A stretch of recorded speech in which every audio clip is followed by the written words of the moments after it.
पिठाचो नागोबा आमचो साताऱ्याचो माझ्या माहेरचो फक्त 12 घरा मांजरेकरांची आहोत मांजरेकर वाडी तर तितक्यांचोच फक्त पिठाचो ह्यो नागोबा. तर नवल वाटता तेव्हा लहान होतो तेव्हा बाबांक आम्ही विचारू बाबा आमचो पिठाचो नागोबा किती आहे.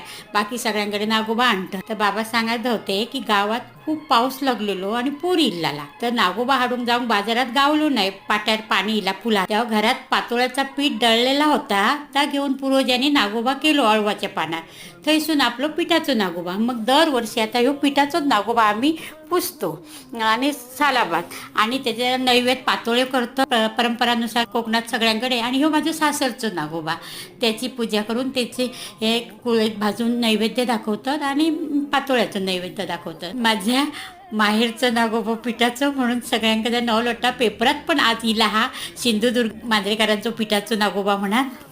माझा व्हिडिओ आवडलो असा तर लाईक करा आणि शेअर करा.